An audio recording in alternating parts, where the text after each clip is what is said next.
What is up? What is up, everybody? Been a couple days since we recorded. Might as well do an episode here. Let's have some fun. Fun little title. So let's just get into it. Right? It's a lot of history in focus when it comes to baseball. You got the Rick Wood game going on here, where I think the Cardinals and the Giants are playing at a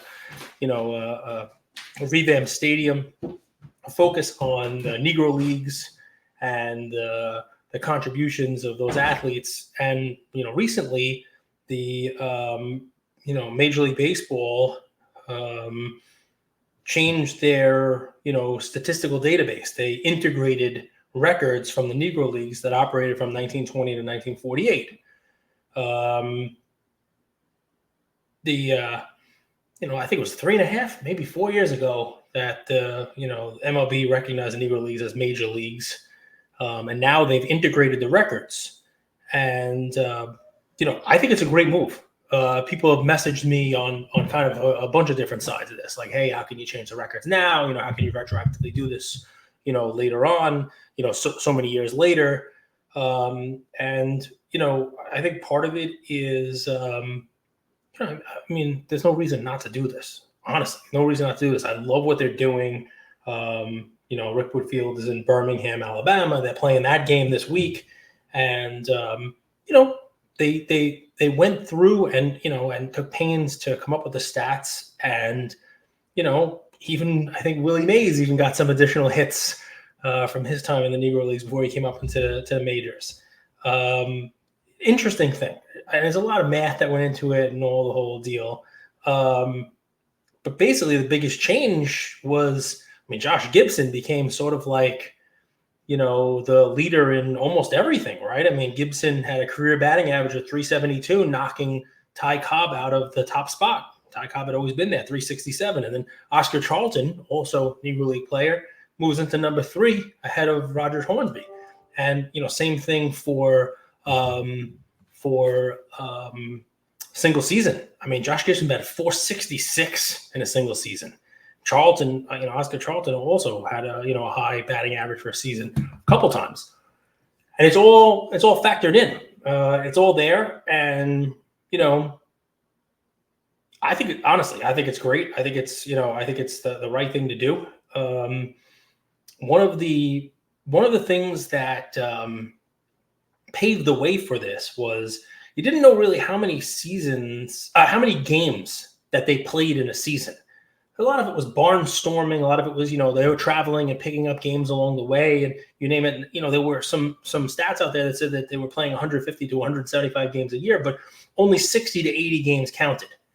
And that was always the sticky point, right? That if their season was so short, how do you have those stats count, right? If Tony Gwynn could play a 60-game season, he would have batted 400. John Olerud might have batted 400 in a 60-game season. So it's a little tough. But then we had COVID, right? And we had a shortened season, and the league verified the stats of a 60-game season during the COVID-19 pandemic. And with that was a recent enough precedent, right? If that's going to be a full season and those stats count both for career and as a single season, why not count these? Even though it's a 60 to 80 game counting season, made it easy to verify these stats and change up the record book. But like I said, not only do I not have a problem with this, I got to tell you guys, I don't think we went far enough. I really don't.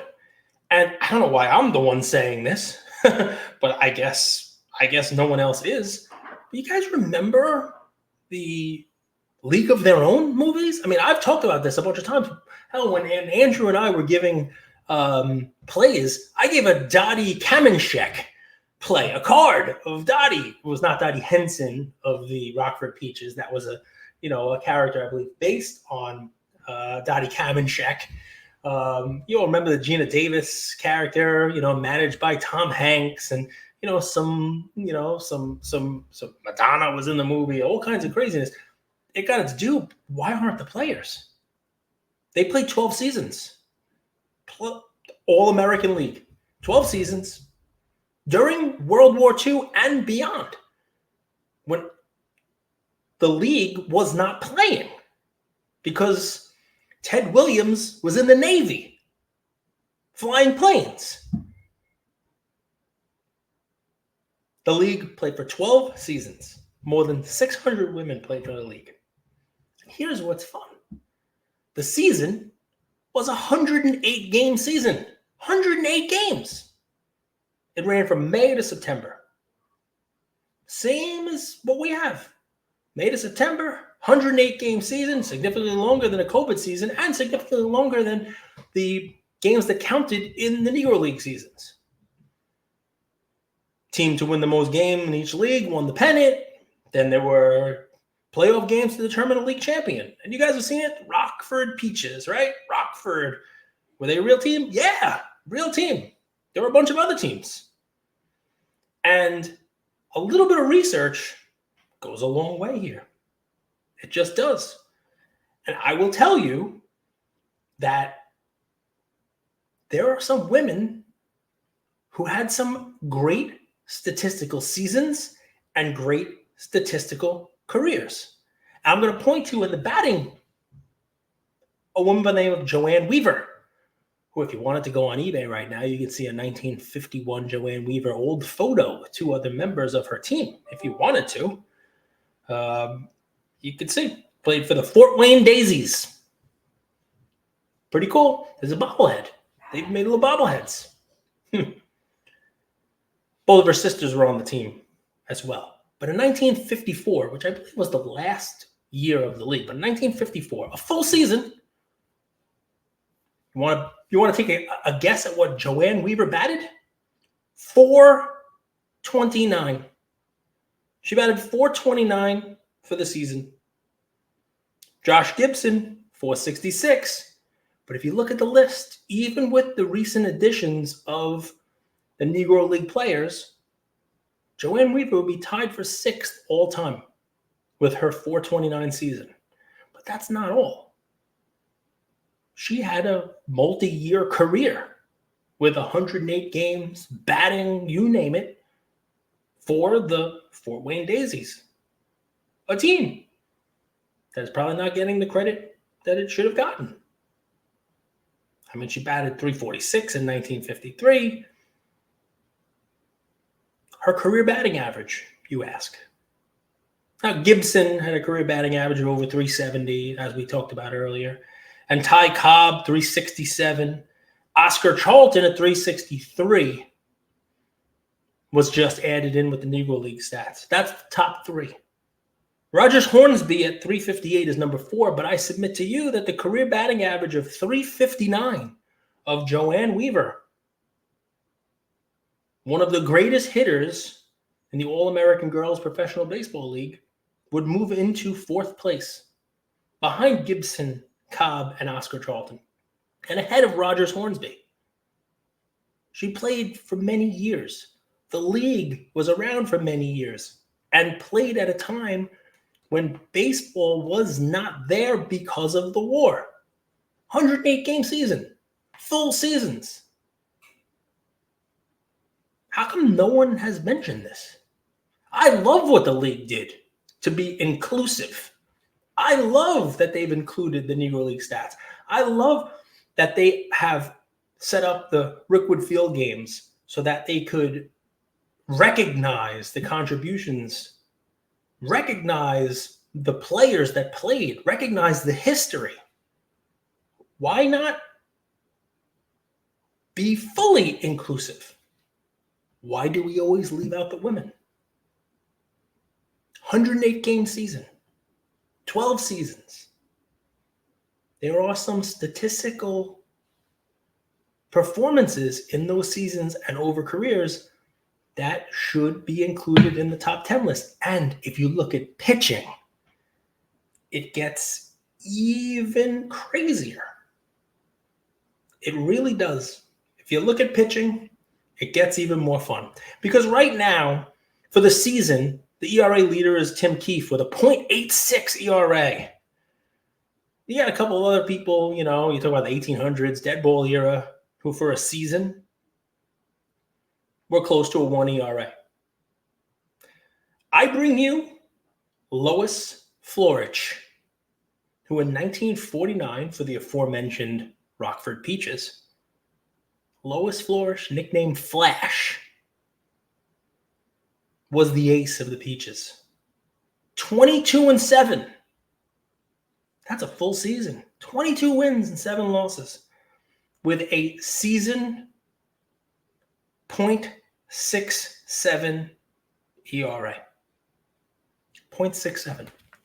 That would put Flash, Lois of the Rockford Peaches, at number 1 all time. Why isn't she there? Why aren't all these records changed? Maybe I'm just ahead of the curve on this one and nobody else is talking about it. Maybe people don't want to, talk about the season Betty Foss had in 1953 or the RBIs that Gene Gessinger had in 1954, or Joanne Weaver hit 29 home runs in that 1954 season. 29 homers to go along with her .429 batting average. Why don't those stats matter? It's a good question, right? Well, anyway, I'll get off my soapbox. It's just something I was thinking about, right? Because I love the inclusiveness. I love the expansion by the MLB. It is definitely the right thing to do. It's definitely the right way to go. You guys know I'm a big Jackie Robinson collector. I have a heck of a collection of Jackie Robinson memorabilia, autographs, and fun stuff. But that's just the tip of the iceberg, right? Great moves here by MLB, but why stop there? And I would love to hear in the comments if you agree with me or if you think that this league, for some reason, shouldn't be included as a professional league. It was professional baseball. Like I said, it was played at a time when the men were fighting a war and then continued to be played after. Obviously, these women could not play in the MLB. But some of the statistical seasons that they had are worthy of consideration for the record books. I'd love to know what you guys think. I'm going to keep it short today. I was going to talk about Fanatics Fest and, shows and all the other stuff. We can talk about that in another episode. Maybe I'll do another one tomorrow. I'll keep it short and sweet. I'm curious what you think, because this is something I've been thinking about since the announcement of the statistical changes. I've wondered for a while, why stop there? Maybe it's because I have a daughter and want to make sure that her accomplishments are considered the same as anybody else's. Maybe it's because I have a wife who continues to climb the corporate ladder no matter all of the obstacles that are placed in front of her. But yeah, it's just something that's been on my mind, something I want to share with you guys. And tell me why I'm an idiot and why I'm wrong. Or tell me why you agree. Talk to you guys soon.